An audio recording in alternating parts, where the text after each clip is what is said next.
Fit-12 ta' frar 1880 f'dar fi triq il-Punent il-Belt twieled is-seba' wild tal-koppja Vincenz u Natalina Preka. Fil-Magħmudija, illi saret 5 tim wara fil-Knisja Parrokjali ta' Santa Marija ta' Porto Salvo, immexxija mill-Ordni Dominikan, it-tifel ingħata l-isem ta' George. Missieru kien spettur sanitarju u wara daħal fin-negozju, ommu għalliema u kienu b'kollox 9 aħwa, 4 subien u 5 tibniet. Fl-età ta' 5 snin bilkemm ma tilifx ħajtu fil-Port il-Kbir.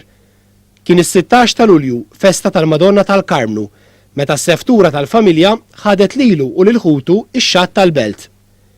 Iċkejken George lemaħ qasba f'wiċċ l-ilma baħar li kien lix qisu ħġieġ u kif mezziequ biex jiġbora baqa' nieżel u kien ser jereq. Għall-ajjat tas-seftura Barklor resaq bid-dajsa u salvah mill-arqa. Fl-istess ħin illi kien ser jereq, missieru kien qiegħed fil-Knisja tal-Madonna tal-Karmnu l-Belt għal-festa. Ħaż dwejjaq kbar u mar jitlob quddiem il-kurċifiss biex jeħles lilu u lill-familja minn kull periklu. It-talb tiegħu instema'. Ftit ta' xhur wara, il-familja Preka marret toqgħod għal żmien qasir bir-Kirkara sakemm ġarret għal Ħamrun. Hawnhekk kien abbati fil-Knisja ta' San Gejtanu u fl-Istitut Fradigu. Kien jgħidu stess għall-lob ma kienx inqala wisq u fit-tfulitu kien aktar miġbur fl-istudju. L-appostolat tax-xandir tal-kelma talla beda jwettqu sa minn età żgħira. Kien għadu student il-liċeo meta waqt il-ħin tal-mistrieħ kien jinżel ix-xatt tal-Belt u jgħallem il-katekiżmu lil baħrin ta' skejjen Taljani u Griegi. Fl-istess żmien jirrakkonta laqgħa partikolari ma' għalliem tiegħu, Dun Ercole Monpalao. Waqt li kienu mexjin flimkien mill-Belt lejn il-Ħamrun fil-ġnien tal-Mal il-Furjana, Dun Ercole qal liż-żagħżugħ Preka, int qatt tikber u nies li jirrispettaw lill-Alla jidħlu fil-ħbiberija tiegħek u inti magħhom. Int issib xortik permezz tagħhom u huma jsibu xortihom permezz tiegħek. Dan id-diskors profetiku sarraf f'realtà ftit ta' snin wara. Mill-liċeo għadda għas-seminarju biex iħejji ruħu għas-saċerdozju. Kien għadu seminarista meta waqt li kien fis-sagristija tal-Knisja ta' San Gejtanu l-Ħamrun, sema li s-sagristan jgħallem id-dottrina. U wieħed mit-tfal staqsih min għamel lill-Alla, jekk hu kien li għamel kollox. Is-sagristan wieġbu li Alla ma għamlu ħadd, iżda sar waħdu. Is-seminarista Preka inħasat malli sema din it-tweġiba żbaljata. Kien hawnhekk li ġietu ispirazzjoni li jrawhem katekisti mal-min tajjeb. Fl-istess żmien għamel ħbieb ma' grupp ta' żgħażagħ ta' Amparu li kienu jiltaqgħu fuq it-suntir tal-Knisja ta' San Gejtanu jew jilagħbu l-futbol f'għalqa faċċata. L-ewwel diskursata magħhom bdiet billi talabhom sigarett. Minn dakinhar komplew jiltaqgħu biex jgħallimhom u bil-mod il-mod rebaħhom għal Kristu. Minn fosthom tefajnieh fuq Eugenio Borg, apprentista fit-Tarzna li kien isejjaħlu Ġeġe. Qabel ma sar saċerdot, ħakmitu marda kifra li għal-mumenti resqitu f'xifer il-mewt. Il-professur Enrico Meli ma taħx iktar minn 6 xhur ħajja. Ftit wara iżda fieq u kien ordnat saċerdot fil-konkatedral ta' San Ġwan mill-Isqof Pietru Paċ nhar it-22 ta' Diċembru 1906. Wara l-ordinazzjoni saċerdotali, Dun George għamel jiem miġbur f'daru għat-talb. Kien jitla fil-kamra ta' fuq il-bejt u jirrifletti fuq kemm kien batut it-tagħlim tal-katekiżmu fil-parroċċi. Hawnhekk laqtu diskors li San Pawl kiteb fit-tieni ittra lil Timotju meta qallu: kull ma smajt minn għandi quddiem ħafna xhieda għaddih lil nies ta' fiduċja li huma stess ikollhom il-ħila jgħallmuh ukoll lill-oħrajn. Dan id-diskors Dun George għamlu tiegħu u fil-kumplament ta' ħajtu ma għamilx ħaġa oħra ħlief li tħabat biex iqiegħed fil-prattika dak li saħaq fuq San Pawl f'din l-ittra. Kemm il-darba qal illi l-fundatur tas-soċjetà ma kienx hu iżda San Pawl. Fl-istess żmien mar eqer għand Monsinjur Luigi Attard fl-oratorju tal-Ġiżwiti il-Belt. Informah bl-idea li kienet ilha tinħema fih u talbu parir. Dun George intrabat minn qabel miegħu innifsu illi jkun xikun il-parir illi jagħtih Monsinjur Attard jimxi miegħu. Il-konfessur qallu: muru ibda. Wara din l-esperjenza, Dun George reġa' beda jiltaqa' maż-żgħażagħ tal-Ħamrun biex bdiet titwettaq xewqa li kienet ilha tberren f'moħħu.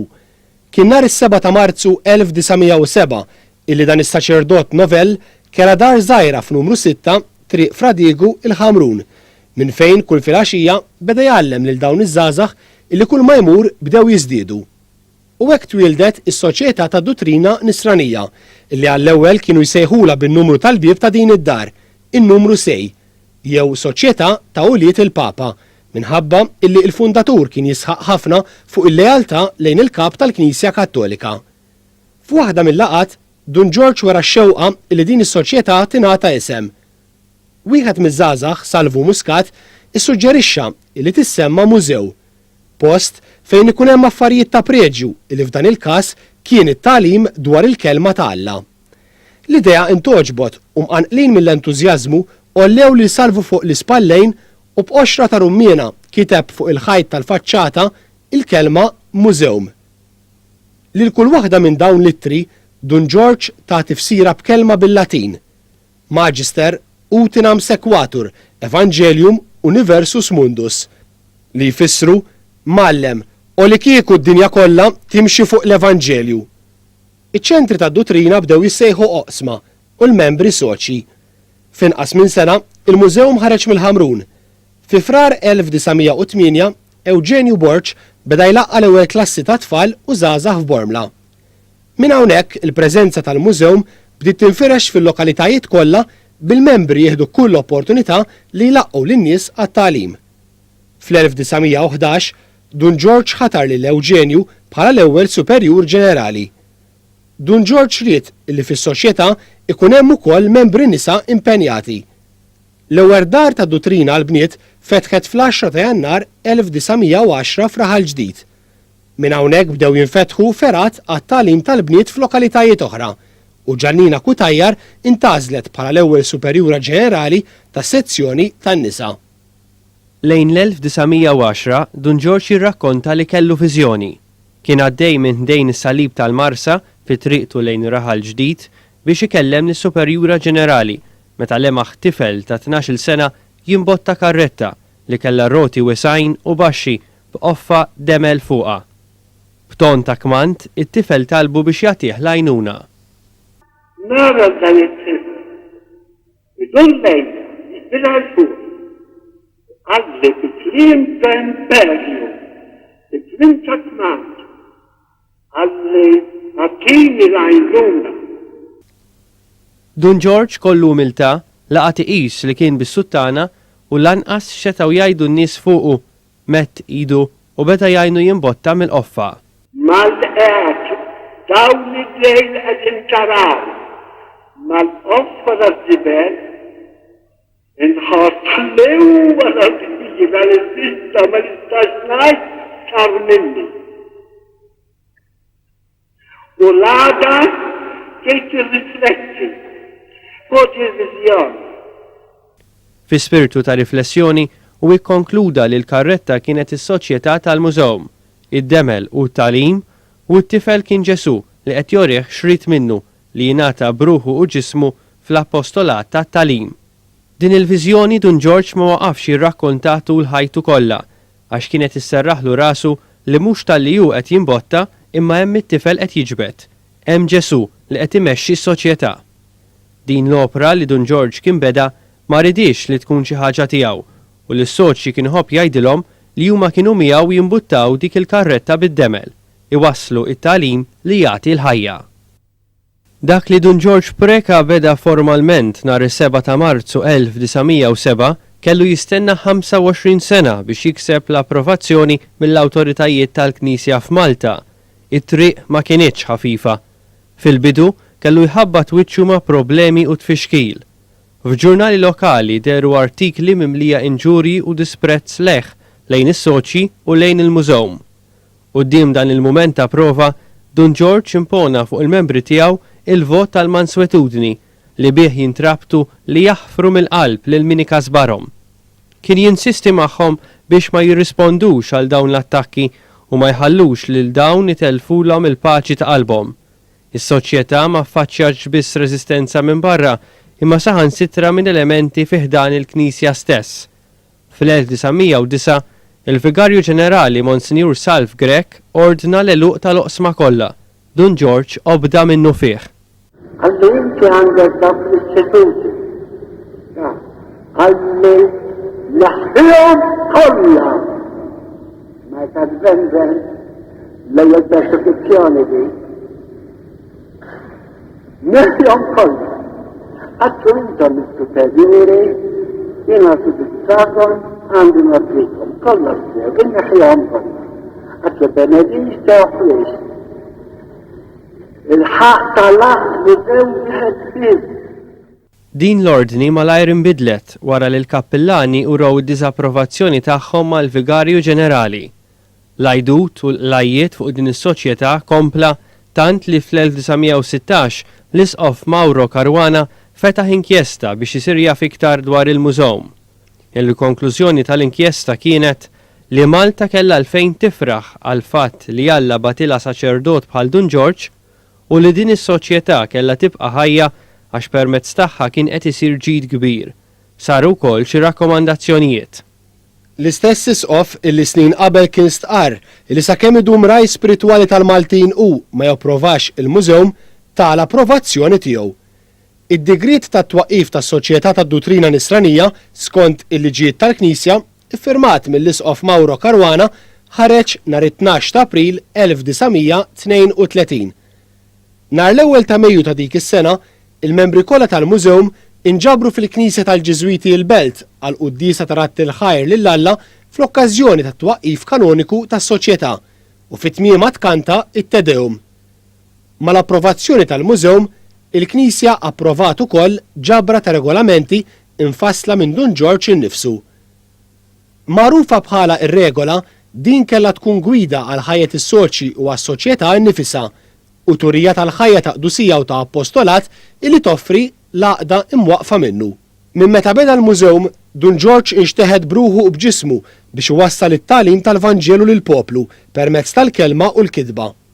Minn barra l-katekiżmu organizzat, fejn ta' kuljum fl-oqsma s-soċji jilqgħu l-tfal u żgħażagħ għat-tagħlim, Dun George ried illi s-soċjetà tal-mużewm timpenja ruħha wkoll fit-tagħlim għall-adulti, fuq il-postijiet tax-xogħol, fil-ħwienet u fil-pjazzezz. U wellet is-sajdiet mużewmini, laqgħat fl-apert mifruxa fuq ftit jiem l-aktar fix-xhur tas-sajf li għalihom kienu jattendu l-mijiet, anki għaliex it-tagħlim kien mimli eżempji mill-ħajja Maltija illi kulħadd kien jifhem. Ma kienx jitlef okkażjoni waħda biex ixandar il-kelma tal-Alla. Anke meta jiltaqa' ma' xi ħadd fuq bażi individwali kien jara kif jgħid kelma l-ġid. Ġurnata tipika fil-ħajja ta' Dun George kienet tibda biċ-ċelebrazzjoni tal-Quddisa fl-Istitut ta' Fradigu. Kien jibqa' hemmhekk jew imur il-Knisja ta' San Gejtanu fejn kien qatta ħafna ħin fil-konfessjonarju. Kien infittex ħafna għal qrar. Fih in-nies kienu jaraw il-bniedem ta' Alla, lil Ġesu stess jilqa' lil midinbin u jagħtihom il-paċi li jkunu tilfu bid-dnubietom. Wara jinġabar f'daru fit-triq il-kbira San Giuseppe għat-talb u l-ikel. Hawnhekk ukoll kienu jmorru n-nies minn kull imkien għal pariri, kliem ta' faraġġ u direzzjoni spiritwali. Fil-għaxija mbagħad kien iżur l-oqsma ta' dottrina għal bniet u s-subien fi bliet u rħula differenti fejn kien jagħti xi lezzjoni li jkun ipprepara. Lura l-ħamrun tard fil-għaxija aktar ħin għat-talb. Mhux darba u tnejn li wara l-Knisja ta' San Gejtanu tkun għalqet kien imur quddiem l-artal, jintefa' minn tulu fl-art u jgħaddi ħin twil fit-talb quddiem Ġesu sagramentat. Biex it-tagħlim jingħata tajjeb, Dun George ried li s-soċji jżommu dejjem f'moħħhom id-dmir li huma stess jitalmu. Ried li kull nhar terba' fil-għaxija jiltaqgħu kollha flimkien biex jissaħħu fil-formazzjoni tagħhom permezz tat-tagħlim. Għamel żmien twil li laqahom fil-Knisja ta' Sarrija il-Furjana. Kien iħeġġiġhom jimxu fuq l-eżempju tal-qaddisin u jaqraw l-iskrittura mqazza. Ispirat mill-ġrajja tal-muntanja Tabor fejn leħen il-missier instema' jgħid dan hu ibni l-maħbub li bih nitaxxaq isimgħu lilu, għal Dun George il-kliem ta' Ġesu kien leħen il-maħbub, kliem li hu kien jaf bla ment u ried li l-membri u tfal ikunu jafu wkoll. F'laqgħat speċjali il-membri kienu jqumu u jgħidu siltiet minn Leħen il-Maħbub kelma b'kelma mill-memorja. Mezz ieħor kif jgħallem kien bil-kitba. Il-ftit flus li kien ifaddal kien jużhom biex imur f'xi stamperija u jippubblika it-talb u t-tagħlim li jkun kiteb. B'kollox ħareġ aktar minn 140 pubblikazzjoni. Fl-aħħar 10 snin ta' ħajtu, Dun George kien inkariga lil John Formosa, membru tal-mużeum, biex jittajpjalu kitbiet tiegħu b'Malti tal-lum. Xi drabi, Dun George kien saħansitra jiddettalu xi kitbiet. Formosa jistqari li mill-laqat tiegħu mal-fundatur tas-soċjetà kien jimpressjonah kif kollox kien ifakkru falla. Imma kien ta' karattru rikonoxxenti ħafna. Difatti meta kien jiddobba xi ftit frott għax Dun George għax ħajja ta' faqar evanġelika, ma kultant kien jiddobba xi frott kien jibgħa xi toffriħa u l-arinġa jgħid ġon arditi għal mami tiegħek. Però qabel ma jtijieli kien ħares liha. Għajneħ donnu jilmaw bid-dmuħ, wiċċu donnu jaħmar, xufteh jirtodu, u malar maħħu jmur falla, kien jitara kosa Alla kemm iħobbna, jitella x-xemx batinna x-xita biex jitina dan il-frott bnina l-saħħitna, u kien bida jitkellem fuq Alla. U f'qalbi dan il-bniedem hemm moħħu dejjem falla, kollox ifakru falla, kontinwament jgħix fil-preżenza t'Alla. Kien bniedem ta' umiltà kbira, ma kienx irid li jibqa' mfakkar u għalhekk kien iżomm il-bot mir-ritratti. Kien jisħaq dejjem fuq l-intenzjoni retta li dak kollu li wieħed jagħmel ikun għall-glorja ta' Alla u mhux għal għajn in-nies. Huwa stess kien iżomm il-bot mill-attenzjoni u jistmer iċ-ċabċib, id-daq ta' trombi u l-propaganda irħisa. Kien iħobb jgħid li l-ħoss ma jagħmilx ġid u l-ġid ma jagħmilx ħoss. Dun George kellu qalb żgħira tant li ma kienx jakkumpanja fil-funerali. Kien joss il-faqar u minsuġa fil-karattru tiegħu kien hemm l-għajnuna lil proxmu. Mhux darba u tnejn illi kien mezz ta' fejqan fir-ruħ u l-ġisem għall-bosta. Fuq kollox kellu imħabba speċjali għat-tfal. U dejjem osservajtu raġel kalm, kwiet, ma jfissirx li ma kellux karattru probabbilment nervuż, imma kien jikkontrolla lilu nnifsu. Anki jgħiduli sħabi tal-qedem li kienu minn bidu ġifieri fis-soċjetà illi kienu żmien kienu ħobb jiċċajta ħafna. Fi żmien ġieli qalilna xi ċajt imma mhux daqshekk spiss bħalma kien jagħmel qabel. Kien wieħed karattru ferrieħi, karattru dejjem tinduna li hu mitluq f'idejn Alla u allura kien mistrieħ fil-paċi ta' Alla dejjem.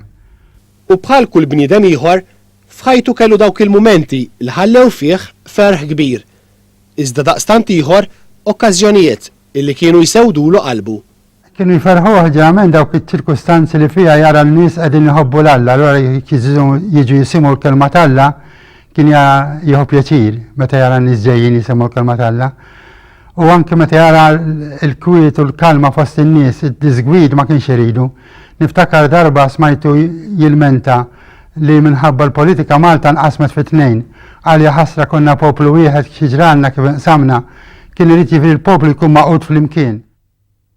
Fuq medda ta' ftit snin mit-twaqqif tas-Soċjetà tad-Dutrina Nisranija fi kważi il-parroċċi kollha ta' Malta u Għawdex kien hemm bażi b'saħħitha ta' katekiżmu organizzata għat-tfal, iż-żgħażagħ u l-adulti minn katekisti lajċi, irġiel u nisa b'formazzjoni soda. Bħala patrun tas-soċjetà intażel San Ġwan il-Battista, il-bniedem illi wera il-Kristu lil bnedmin. L-istess bħalma il-missjoni tas-soċi tal-mużeum li ispirati mill-viżjoni tal-fundatur iħabirku biex Ġesu ikun magħruf u maħbub. Tiddistingwi il-membri tal-mużeum hija beġġ li huma jilbsu bil-kelmiet verbum Dei caro factum est li jfissru li bent Alla sar bniedem. Din il-frażi kienet laqtet lil Dun George meta qara l-ħajja ta' Suor Marja della Passjone. Ġesu stess kien kiteb fuq sider din is-soru dawn il-kelmiet bħala għajnuna kontra it-tentazzjonijiet. F'Diċembru tal-1917, Dun George kiteb din is-sentenza fuq karta u poġġiha fuq sider missieru illi kien qiegħed imut. Dun George kien jgħid li wara mewtu missieru derlu u rringrazzjah ta' dan il-ġest tant illi qallu li minħabba dik is-sentenza kellu ġudizzju ħelu. Mis-sena ta' wara ried illi l-membri kollha jġorru dan il-kliem biex jingħarfu bħala soċi tal-mużeum. Id-devozzjoni ta' Dun George ma kienx biss lejn dan il-kliem iżda lejn il-ġrajja innifisha tal-inkarnazzjoni. Huwa daħħal id-drawwa tal-purċissjoni bil-bambin fil-lejl tal-miliet mat-toroq tal-irħula u l-ibliet tagħna. Il-purċissjoni saret għall-ewwel darba fil-Ħamrun fl-1921 u minn hemmhekk xterdet f'kull post fejn il-mużewm huwa preżenti. Dun George Preka kellu devozzjoni kbira lejn il-Madonna u ħadem ħafna biex id-devozzjoni tal-Maltin lejn Omm Alla tikber. Kien jisħaq ħafna illi it-talba ta' Rużarju tingħad kuljum fil-familji u fl-1957 issuġġerixxa 5 misteri tad-dawl għar-Rużarju, simili ħafna għal dawk ippubblikati mill-Papa Ġwani Pawlu II fl-2002. Għal-membri tal-mużewm kiteb talbu programmi mill-isbaħ illi għatu ġieħ lill-Madonna. Monsinjur Giuseppe Mifsud Bonici rrakkonta kif f'Lulju tal-1962 il-kappellan tal-Ħamrun inkariga lilu u li saċerdoti ieħor biex kuljum iqarbnu lil Dun George billi hu kellu jkun barra mill-parroċċa għal ġimgħa rtir. Kienu l-aħħar jiem ta' ħajjet il-fundatur tal-mużewm. U niftar fl-aħħar ġurnata, il-ġimgħa, qed Dun George għati li xi ħsieb bħala tifqira u għalli ara un devot ta' din fit-taraċ ellu il-qwatu tal-Madonna tal-Bon Onsil. Jgħidu di il-Madonna li mitqellu l-inqwiet fi żmien li taqalu ħafna affarijiet fuq il-mużew, għaltu serva silenzjum, żomm is-skiet. Sema l-vuċi u tiegħu mit-taraċ li tgħidlu mhux hu qali li din qalu li ħadd ieħor, però hu qalli un devot ħafna tal-Madonna tal-Bon Onsil. Fil-momenti diffiċli ta' ħajtu u tas-soċjetà tiegħu, Dun George kien jafda fil-ħarsien ta' Sidna Marija. Fis-sajf tal-1918 inkiteb bħala terzjarju Karmelitan u fil-professjoni tiegħu sena wara għażel l-isem ta' Patri Franku. Rrid li t-tfal kollha li attendu l-mużewm jinkitbu fil-labtu tal-Madonna tal-Karmnu. Kienu li xarret ma' Malta Għawdex id-devozzjoni lejn il-medalja mirakoluża. Wara x-xewqa li l-poplu jżomm fuqu id-domna tal-Immakulata Kunċizzjoni li minħabba l-grazzi kbar li qalat lil ħafna li kienu jilbsuha saret magħrufa bħala il-medalja mirakoluża. L-istess kappella li snin wara s-Soċjetà tal-Mużewm bniet fil-Blat tal-Bajda kienet dedikata għal Madonna tal-Medalja Mirakoluża kif xtaq Dun George stess. L-imħabba lejn il-Madonna kienet imsieħba mal-imħabba li kellu lejn Ġesu b'mod speċjali Kristu Msallab. It-tabib Lawrence Spiteri li fl-aħħar snin ta' ħajjed Dun George kien it-tabib kuranti tiegħu jistqar li mill-laqat ma' Dun George baqgħet f'moħħu esperjenza partikolari, il-mod kif kien iħares lejn il-misteru ta' tbatija. Waħda mill-esperjenzi tiegħi li baqgħet stampata f'moħħi għatlu Dun George, għatlu taf xi ħawwadni f'did-dinja li għawdi tbatija kollha u Alla li jista' kollox jaħalli di tbatija kollha. Ejwa għalli tħawdek di, għalli ħansaqsik domanda għalli. Għalli inti l-ment tħobb xtatjeħ. Għatlu xi regal sabiħ prezzjuż. Bravo għalli sewa, tagħtih regal prezzjuż. Għalli issa għandek xi dubju. Il-missira ta' kien xi ħobbu l-libnu Ġesu Kristu. Għatlu m'għandix dubju. Għalli meta ġi fid-dinja x'kellu. U tbatija. Għalli mela tbatija hija regal prezzjuż għal dawk li Alla jħobb. Wara tħarbit u l-imrar ta' tieni gwerra dinjija seħħu żviluppi importanti fih dan is-soċjetà tad-dottrina nisranija li sa dak iż-żmien kienet stabbilit ruħha sew fil-ħajja Maltija u kisbet ir-rispett tal-poplu. Fl-1946 il-mużewm beda jagħti kontribut ukoll fl-edukazzjoni akademika bil-ftuħ tal-Iskola San Mikiel fil-Marsa li għall-ewwel kienet ħejjil iż-żgħażagħ għall-eżami biex jidħlu jaħdmu fit-tarzna. F'Mejju tal-1951 Dun George birek il-bidu ta' binja ġdida li kellha titla fl-inħawi ta' bejn Santa Venera u Ħall-Qormi biex isservi bħala l-iskola l-ġdida.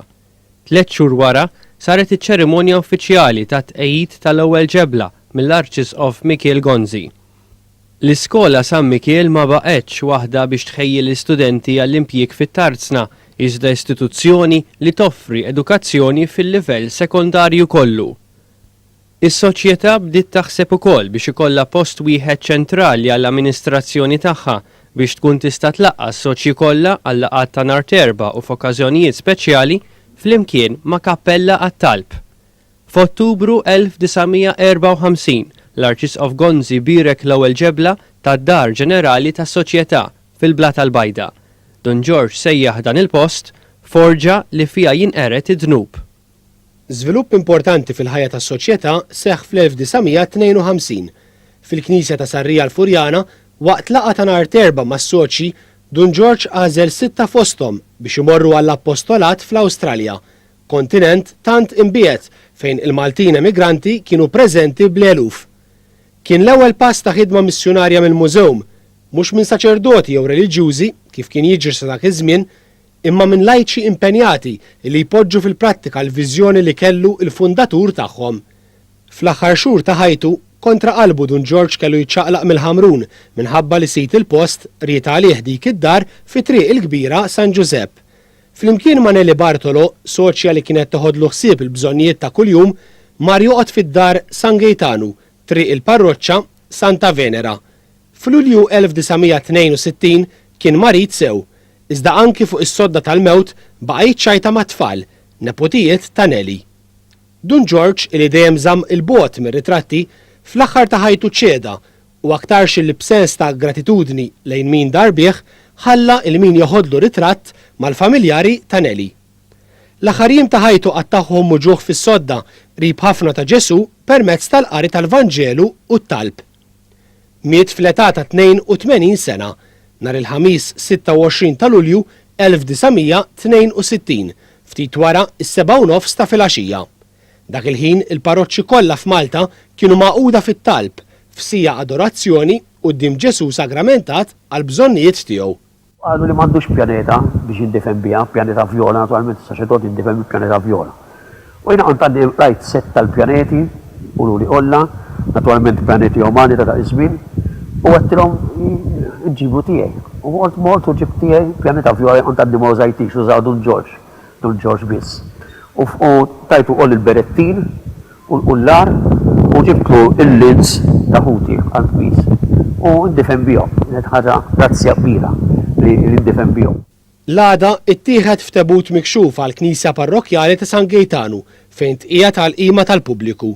Il-funeral tiegħu sar is-Sibt 28 ta' Lulju u kien fost l-akbar funerali illi qattrat Malta.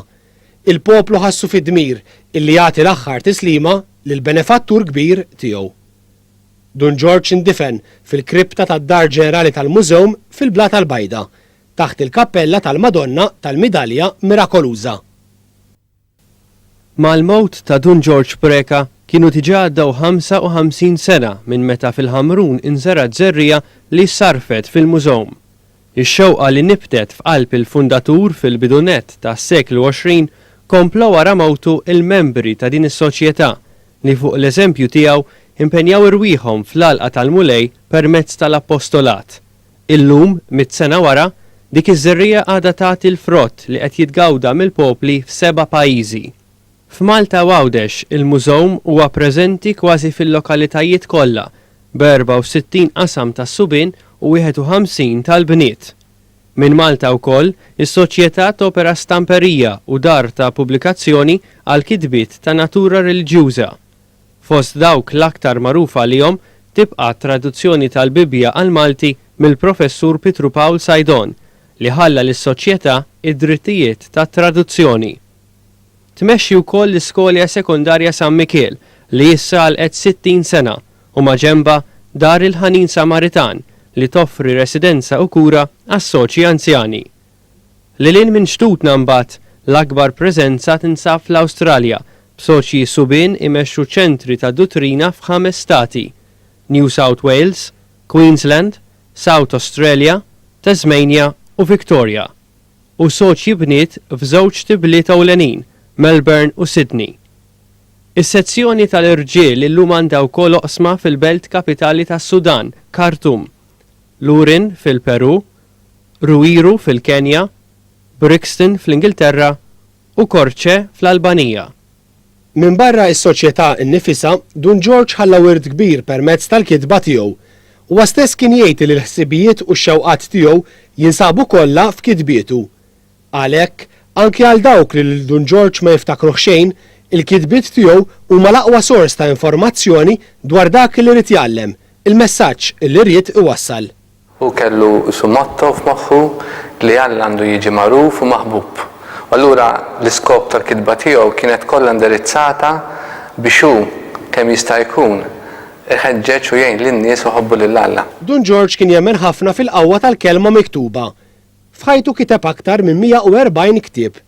Dan minn barra 20 ta' ittri u artiklu osra fuq suġġetti partikulari li uħut minnhom kien isejħilhom l-4 folji minħabba li kienu stampati fuq 4 paġni. L-umiltà tiegħu tidher anke fil-kitba tant il qatt mariet illi ismu jidher bħala l-awtur tagħhom. Fil-kitba tiegħu ma żilx il-Latin, l-Ingliżi u t-Taljan kif kien isir f'pubblikazzjonijiet oħra ta' żmienu. Dun George kien pionier fil-kitba bil-lingwa Maltija. Il-parti kbira tal-poplu Malti kien jaf jitkellem u forsi jaqra bil-Malti biss. U propju l-intenzjoni tiegħu kienet li jwassal l-esperjenza tiegħu ta' Alla lill-oħrajn kienet naħseb għażla ovvja li jagħżel il-Malti. Beda billi ittraduċa fi kliemu l-Bibja u propju l-ewwel laqgħat tal-ewwel membri kienu l-iskrittura, l-qari tal-iskrittura bil-Malti. Ċentrali fil-kitbiet tiegħu huwa Alla, waqt li suġġett li jidher kien għal qalbu ħafna huwa il-mansuetudni. Fatti għandu kodba sħaħ, per eżempju paragrafi fuq Alla, dawl minn Alla, teodikta, għajdut dwar Alla. Ġifieri żgur li l-iktar tema hija tema ta' Alla. Però mbagħad tema partikolari, iktar mill-ġenerali, kienet il-mansuetudni, il-ħlewwa u l-maħfra tal-edewwa. Kien suġġett tal-qalbu, wieħed mill-ewwel kodba propju li kiteb sejjaħlu ittra dwar il-mansuetudni, ittra popolari fuq il-mansuetudni, u anke l-aħħar ta' ħajtu kiteb ktieb ieħor l-iskola tal-mansuetudni. Waqt li baqgħet miexja fuq il-passi ta' Dun George u attenta li l-ispirtu tal-fundatur jibqa', f'100 sena ta' storja, is-soċjetà tad-dottrina nisranija għarfet is-sinjali ta' żminijiet u nbidlet biex tirrispondi għal ħtiġijiet tal-mument. Attrezzat l-oqsma b'mezzi moderni u investit aktar fil-formazzjoni tal-membri li huma s-sisien tagħha. Huma s-soċi li għadhom ilaqmu, jisbru, idemlu u jsaqqu biex joħroġ il-frott u jitgawda minn ħafna. Huma s-soċi li jiddedikaw ħajjithom u ġidhom biex jgħalmu l-katekiżmu l-tfal u żgħażagħ, jagħtuhom edukazzjoni fis-sens wiesa tal-kelma, jgħinu fil-formazzjoni tal-karattru u jimpenjaw irwieħhom ukoll fl-appostolat fost l-adulti. Jagħtu spazju wkoll għar-rikreazzjoni u għall-attivitajiet li jgħinu fl-iżvilupp tal-ħiliet u t-talenti ta' tfal u żgħażagħ. B'kollox jgħoddu madwar 900 l-membri bejn nisa u rġiel, minn studenti fl-università sa pensjonanti, ħaddiema tal-id, tal-pinna u professjonisti. Minkejja d-diversità ta' bejnietom hemm ħaġa waħda li taqgħadhom flimkien, il-koll jgħixu sejħa komuni, il-vokazzjoni mużewmina, li għandha lan li s-soċi jsiru qaddisin billi jitalmu dwar Kristu u t-tagħlim tal-Knisja biex jgħallmu lill-oħrajn. Huma jfittxu li jimitaw lil Kristu msallab li Dun George kien issejjaħ il-ktieb il-kbir, speċjalment fil-mansuetudni u fl-umiltà. Min jagħżel il-vokazzjoni mużewmina, l-ewwel li jrid jagħti kimpen sħiħ fil-ħajja tiegħu, u allura fil-waqt li jibqa' lajk u dana ma jiżżewwieġ biex jingħata kompletament lill-Alla, huwa wkoll jagħti l-ħin tiegħu biex ngħidu hekk lis-soċjetà fit-tagħlim f'dak kollu ħidma kollha li torganizza s-soċjetà. Fil-waqt li huwa jibqa' jmur għax-xogħol bħal kull bniedem ieħor għandu l-għejxin tiegħu, jibqa' wkoll jgħix fil-familja tiegħu differenti minn reliġjuż li jgħix f'komunità ta' patrijiet jew hekk. Huwa wkoll għandu rol importanti li jagħti xhieda fil-ħajja tiegħu anke fuq il-post tax-xogħol, jiġifieri mhux tal-mużew fil-ħin tat-tagħlim biss, imma fuq il-post tax-xogħol ukoll huwa jagħti xhieda ta' dak li jemmen. Għandu wkoll il-ħin tat-talb tiegħu li huwa mifrux matul il-ġurnata kollha, mhux ħin fiss biex ngħidu hekk li jgħid dan huwa l-ħin tat-talb tiegħi, imma hemm mumenti matul il-ġurnata fejn wieħed jinġabar fi ftit ħin hekk u jitlob. Għalkemm is-soċi ma jeħdux il-voti li għandhom ir-reliġjużi, partikolari għal vokazzjoni mużewmina u vot li l-membri jieħdu fil-ġurnata li jsiru soċi u jibqgħu jġedduh kuljum. Dan hu l-vot tal-mansuetudni fejn iwedu lill-Alla li ma jieħdu vendetta minn ħadd. B'dan il-vot, il-membri jintrabtu li jimxu fuq l-eżempju ta' Kristu msallab u jaħfru kull offiża. Ħajjet is-soċi jinfassla fuq regola miktuba minn Dun George, simili għall-istatut faqdiet oħra. Ir-regola ġiet aġġornata ftit ta' snin ilu bl-approvazzjoni wkoll tal-Knisja f'Malta. Meta beda s-soċjetà Dun George, bil-mod il-mod beda jiżviluppa ċertu regoli, beda jitlob pereżempju li kellu madwaru għallhom daqshekk miż-żewġin. U mbagħad jitlob affarijiet oħrajn minnhom ftit. U anke bil-mod il-mod kiteb ukoll xi regolamenti u biex ngħidu hekk bil-fors meta jkollok struttura mbagħad tibda tikber bil-fors ikun hemm regoli li jridu jiġu miktuba. L-aħħar kapitlu ġenerali tal-1999 tagħna regola mġedda biex ngħidu hekk hija l-istil ta' ħajja li s-soċju mużewmin għandu jgħix fid-dinja llum. Iħadnu l-vokazzjoni mużewmina fis-sezzjoni tal-irġiel weħida hemm il fuq minn 500 soċju. 450 jagħtu servizz f'Malta u Għawdex u 55 oħra f'pajjiżi barranin. Mis-sitt pajjiżi barranin fejn il-mużewm huwa preżenti, l-Awstralja huwa l-uniku wieħed fejn minn barra l-Maltin hemm ukoll soċji tal-post. Is-sezzjoni tan-nisa għandha qrib l-400 membru ieħor u fl-uniku pajjiż barrani fejn hi preżenti, l-Awstralja, hemm jagħtu servizz 3 soċji Maltin. Huwa l-impenn ta' dawn lejn it-tagħlim reliġjuż u l-formazzjoni sħiħa tal-bniedem li qed iwettaq fil-prattika x-xewqa li kellu Dun George Preka biex Ġesu ikun magħruf u maħbub. Inqas minn sena wara l-mewt tal-fundatur tal-mużewm, l-ewwel Superjur Ġenerali Eugenio Borch talab lill-Arċisqof Michael Gonzi biex jagħti bidu għal kawża għal beatifikazzjoni u l-kanonizzazzjoni ta' Dun George Preka.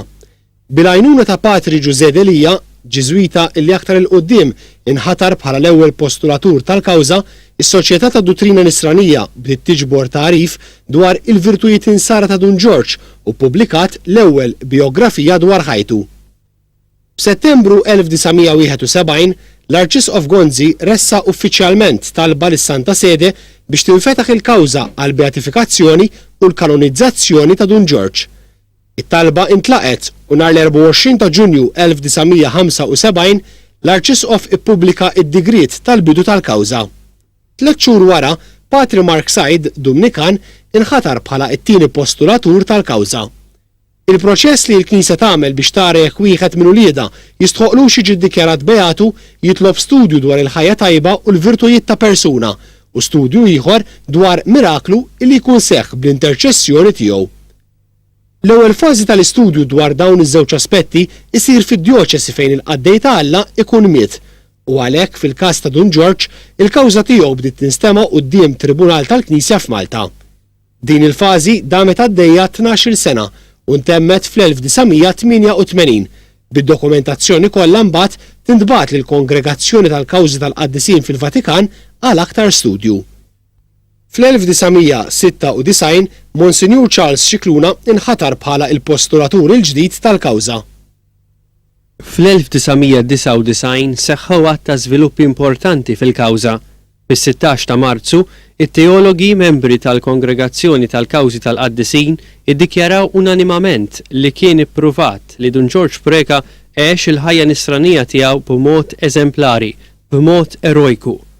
Il-parir tagħhom kien ikkonfermat ftit ta' żmien wara minn grupp ta' kardinali u sfijiet. Quddiem il-Papa Ġwani Pawlu II nhar it-28 ta' Ġunju 1999 inqara d-digriet dwar il-virtujiet eroiċi ta' Dun George. F'din l-okkażjoni, il-Papa sejjaħ lil Dun George apostlu tal-fidi nisranija u ddikjarah venerabbli. Fl-istess żmien ingħata ġudizzju fuq l-istudju li kien għaddej dwar il-miraklu fil-kawża għal beatifikazzjoni. Il-każ kien imur lura 3 ta' Frar 1964 meta lejliet operazzjoni fajnejh Charles Zammitendrich fiq f'daqqa minn distak tar-retina. Dan seħħ wara li taħt l-imħadda tas-sodda tiegħu qiegħed envelop li ġablu membru tal-mużewm blazz ta' żarbun ta' Dun George fih. Wara studju dwar dan il-każ ta' fejqan straordinarju, it-tobba esperti tal-kongregazzjoni iddikjaraw unanimament li ma kienx hemm spjegazzjoni xjentifika għal fejqan. L-istess parir ingħata mill-Kungress tat-Teologi u mill-Kardinali. Nhar is-27 ta' Jannar tas-sena 2000, il-Papa approva d-digrit li konferma li l-fejqan ta' Charles Zammitendrich kien miraklu li seħħ bl-interċessjoni ta' Dun George Preka. Dan il-pass witta triq għal beatifikazzjoni tiegħu li saret f'Malta nhar id-9 ta' Mejju 2001 f'ċerimonja fuq il-fosos tal-Furjana. Facultatem facimus, venerabile servitei, Georgius Preco, Ignatius Valson, et Maria Deodata Pisani, beati nomine in posterum appellantur, eurumque festum, Gregori Preco, die nona Mai, Ignazio Valson, die prima Iuli, et Maria Deodata Pisani, die 25 Februari. F'dik iż-żjara pastorali, it-tieni waħda tiegħu f'Malta, il-Papa għamel żjara lid-Dar Ġenerali tal-Mużewm fil-Blat tal-Bajda. Qabel ma ndirizza lis soċji irġiel u nisa, waqaf għal mumenti ta' talb quddiem is-sarkofagu li fih il-fdalijiet tal-Beatu George Preca fil-kappella tal-Madonna tal-Midalja Mirakoluża. Lulju tas-sena ta' qabel, fil-kripta tad-Dar Ġenerali tal-Mużewm, saret l-eżumazzjoni tal-korp ta' Dun George. Minkejja li kienu għaddew 38 sena mid-difna, meta l-qabar infetaħ, il-korp tiegħu għalkemm f'lawn sewdini instab kważi intatt. Ftit ġranet qabel il-beatifikazzjoni tqiegħed f'tebut tal-ħġieġ u ttieħed f'korteo solenni sal-kappella tal-Madonna tal-Midalja Mirakoluża. Hawnhekk tqiegħed f'sarkofagu ġdid tal-irħam wara l-artal u taħt ġbija tiegħu tax-xema. Niftakar li fl-għodwa tad-9 ta' Mejju 2001 stess wara l-beatifikazzjoni. Kenna ikla mal-Kardinal Sarajva Martins u kontatlu li kenna rapporti dwar grazzi li nqalu bl-interċessjoni tal-Beatu George Preca. U għalli Monsir Xikluna għalli jiena mill-kawża tal-Beatu George Preca rrid għal kanonizzazzjoni miraklu li seħ wara l-beatifikazzjoni, mhux qabel, bħalma suppost ikun fil-kors normali tal-proċedura. Xarejn wara kien irrappurtati li seħ miraklu bl-interċessjoni tal-Beatu Preca. Il-każ huwa ta' tarbija. Tifel li ftit jiem wara li twielet kellu jittieħed l-Isptar San Luqa għal attenzjoni medika minħabba li żviluppa komplikazzjonijiet fil-fwied. Il-kundizzjoni tiegħu iżda baqgħet sejra mill-ħażina għall-ar. Dan wassal biex ittieħed l-Isptar King's College, Londra, għal aktar kura speċjalizzata. Fl-14 ta' Lulju, it-tobba u l-ispeċjalisti iddeċidew li l-unika tama biex it-tifel isalva kien li jingħata fwied ġdid. Wara li kienet iffissata data għall-operazzjoni, instab li l-fwied li kien ser jingħata ma kienx jaqbel miegħu. F'dawn il-jiem taqtih il-qalb sar talb bl-interċessjoni ta' Dun George Preca u tqiegħdet fuq it-tarbija ingwanta illi kienet intużat waqt l-eżumazzjoni tal-Beatu. Fl-20 ta' Lulju, il-kundizzjoni tat-tarbija li se dakinhar kellha xahar u ġimgħa qalbet għall-aħjar u l-fwied tagħha beda jiffunzjona mill-ġdid. 4 tim wara, it-tobba iddeċidew il ma kellix bżonn aktar it-trappjant tal-fwied. It-tifel illi llum dalwaqt jagħlaq 6 snin huwa b'saħħtu.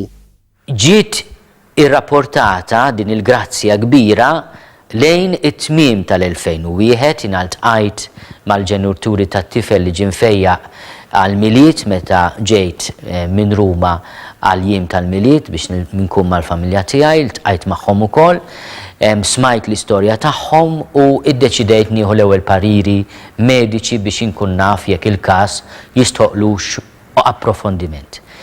L-indikazzjonijiet kollha li kelli kienu tajbin ħafna. Sena wara l-fejqan tat-tarbija, l-awtoritajiet tal-Knisja f'Malta taw bidu għall-investigazzjoni biex jistudjaw il-każ u jaraw għandux ikun ippreżentat lill-Vatikan bħala il-pass li jmiss fil-kawża. Instemmu bosta xhieda fosthom ta' Anil Dawan, professur tal-pedjatrija fl-Isptar King's College li jikkonferma il ma kien hemm ebda spjegazzjoni xjentifika għal fejqan tat-tarbija illi kellha kundizzjoni serja ħafna fil-fwied. Il-proċess dioċesan intemm uffiċjalment nhar 19 ta' Ġunju 2004 meta f'konċelebrazzjoni li saret fil-Konkatedral ta' San Ġwan l-Arċisqof Giuseppe Merċieqa iffirma id-dokumenti tal-każ illi ntbagħtu Ruma biex ikunu studjati mill-kongregazzjoni tal-kawżi tal-qaddisin.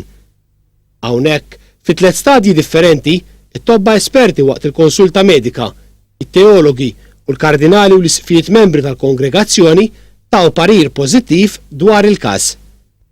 B'riżultat ta' dan, nhar l-14 ta' frar ta' din is-sena, il-Papa Benedittu XVI approva digrit tal-Kongregazzjoni tal-Kawżi tal-Qaddisin li jikkonferma li l-fejqan tat-tarbija kien miraklu li seħħ bl-interċessjoni tal-Beatu George Preka. F'Malta, l-aħbar li l-Papa approva l-miraklu għal kanonizzazzjoni ta' Dun George ingħatat dakinhar stess mill-Arċisqof Pawl Cremona f'laqgħa li kellu mas-soċi kollha tal-Mużew fil-Bla tal-Bajda. L-Arċisqof ħabbar ukoll li l-Papa sejjaħ konċistorju għat-23 ta' frar, laqgħa għal kardinali li ġeneralment issir darba fis-sena biex f'dan il-każ jesprimu l-parir tagħhom dwar il-kanonizzazzjoni ta' 5 beati, fosthom il-Malti George Preka. L-aħħar kelma fi proċess li kien ilu għaddej 32 sena ingħatat nhar 23 ta' frar li għadda waqt konċistorju pubbliku li tlaqqa fil-Palazz Apostoliku fil-Vatikan. Fil-preżenza ta' kardinali residenti Ruma, xi sqfijiet u lajċi, il-qofol ta' ċerimonja ntlaħaq meta l-Papa Benedittu XVI ħabbar li fil-votazzjoni li saret fil-jiem ta' qabel il-kardinali kienu taħ parir favorevoli għal kanonizzazzjoni ta' 5 beati, fosthom Dun George Preka. Beatus Georgius Preka, Beatus Simon de Lipnica. Is-saċerdot Malti George Preka, xmun ta' Lipnika, reliġjuż Pollak mill-Ordin tal-Franġiskani Minuri, Karlu ta' Sant'Andrija, saċerdot Olandiż mill-Kongregazzjoni tal-Passjoni ta' Kristu, u Marija Eugenia ta' Ġesu, soru Franċiża li waqfet l-Istitut ta' Sorjiet ta' Tluħ fis-Sema tal-Madonna, se jkunu kanonizzati nhar it-3 ta' Ġunju f'Ruma. L-aħbar mogħtija mill-Papa li Malta se jkollha l-ewwel qaddis kanonizzat intlaqet b'ferħ kbir mill-Maltin preżenti fis-sala, delegazzjoni ta' 22 ruħ immexxija mill-Arċisqof Emeritus Giuseppe Merċieqa. Ftit tal-ħin wara, l-istess sentiment laħaq il-Malta Għawdex fejn mat-tokki ta' nofsinhar il-knejjes kollha jnaqdu flimkien fid-daqq ta' mota ta' ferħ. Dan l-iżvilupp seħħ ftit jiem biss qabel is-7 ta' Marzu elu il-100 sena minn meta f'dar żgħira li Dun George kera fil-Ħamrun twilet il-mużewm. Hija tassew grazzja kbira li fl-ewwel ċentinarju mit-twaqqif tas-Soċjetà tad-Duttrina Nisranija il-fundatur jitolla l-ġieħ tal-altari għal-qima tal-insara kollha. Kien jitlob lill-Alla l-imbierek li jismu jintesa ma' mewtu. Imma l-imbierek ħasibha mod ieħor, għax Alla l-imbierek jara l-lum li kif għandna fil-Vanġelu Alla jollih. U ismu wara mewtu pjuttost kiber, u issa jixraq u xekk li l-Knisja tirrikonoxxi dan il-bniedem illi ddedika ħajtu kollha kemm 82 sena u nofs għall-Alla, jixraq illi jismu u l-ħajja tiegħu tkun magħrufa mad-dinja Kattolika kollha. Kif se jsir hekk Alla jrid fil-kanonizzazzjoni tiegħu? Sa dan it-tant bdew it-tħejjiet għal ġraja storika ta' 3 ta' Ġunju b'aktar minn 5,000 il-Pellegrini Maltin li jirreġistraw li ser ikunu preżenti għaċ-ċelebrazzjoni fi Pjazza San Pietru. Jiena kelli l-opportunità niltaqa' mal-Papa wara il-konċistorju li sar fit-23 ta' frar u kif rani għalli Monsignor Xikluna għalli dal-waqt ikonna l-ewwel qaddis kanonizzat Malti, għetlu iva, grazzi anke lilek Santità, għalli Malta kollha ġejja u xetlu, mhux Malta kollha, ma kważi Santità. Għaxu jaf li aħna gżira żgħira ma jafu kolli għandna fidi qawwija u kbira. F'din is-sena speċjali, fit-3 ijiem ta' qabel il-festa liturġika tal-Beatu George Preka, iċċelebrata nhar id-9 ta' Mejju, il-fdalijiet tiegħu kienu esposti għal pubbliku. Għal din l-ostensjoni straordinarja li saret fl-okkażjoni tal-kanonizzazzjoni, eluf ta' Maltin marru l-Bla tal-Bajda jagħtu qima lil korp ta' Dun George.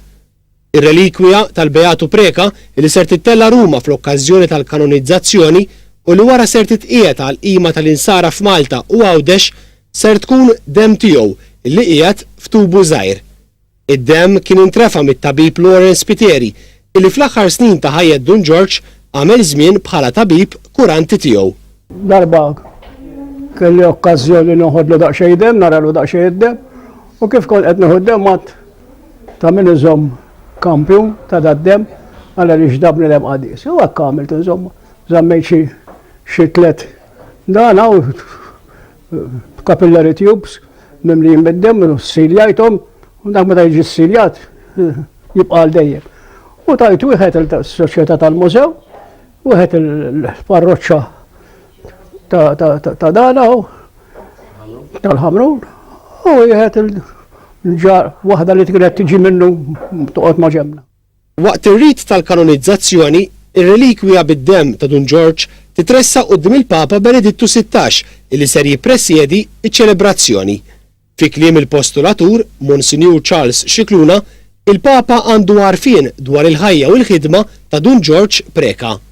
Jina niftakar li meta kien għadu Kardinal Ratzinger u jina kont wieħed mill-kollaboraturi qrib tiegħu u ħarġet il-biografija tal-Beatu George Preka miktuba minn Angelo Montonati, propju Koraġġo e Profezija, tajtu waħda mill-ewwel kopji li kenna u interessa ruħu fil-figura tal-Beatu George Preka għaliex George Preka huwa evangelizzatur u l-Papa għandu għal-qalbu it-talim, l-evangelizzazzjoni u kienet qiegħed jipprepara anke il-kompendju tal-katekizmu tal-Knisja Kattolika dak iż-żmien. Imma niftakar li anke meta sar Papa ktibtlu biljett personali u ikkotajtlu it-tislima li Dun George għallimna li l-Papa nil-ħaġa tikkommovina għax qed niftakar propju niktiblu bidejja Salve Papa Noster.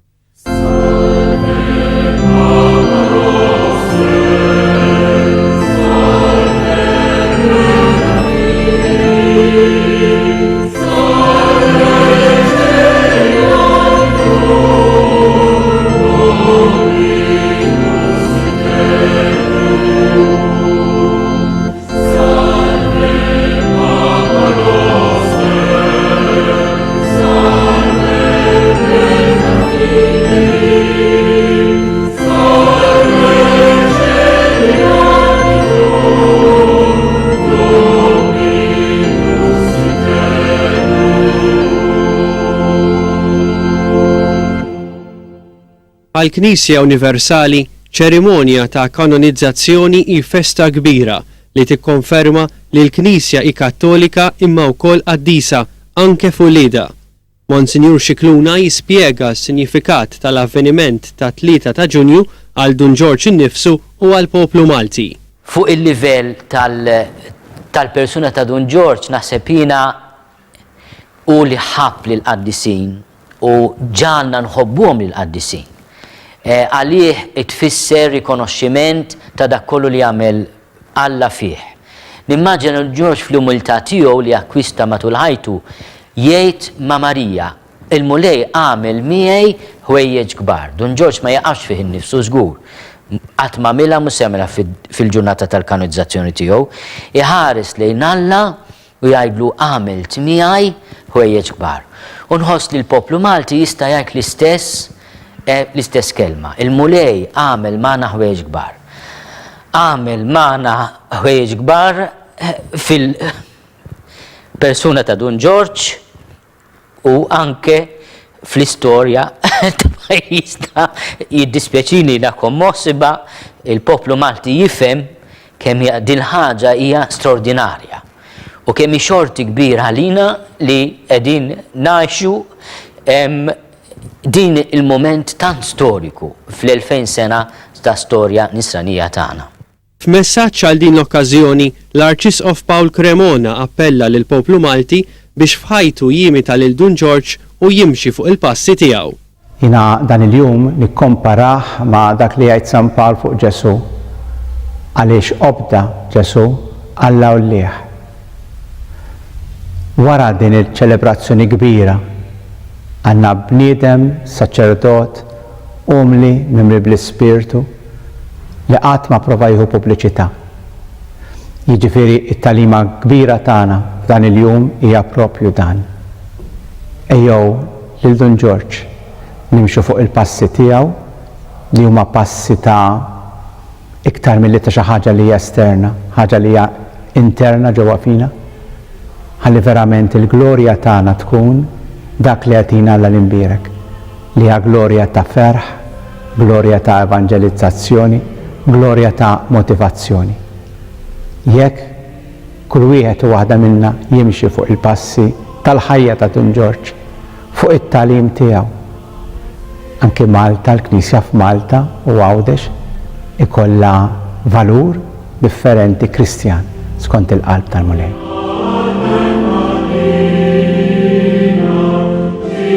Amen.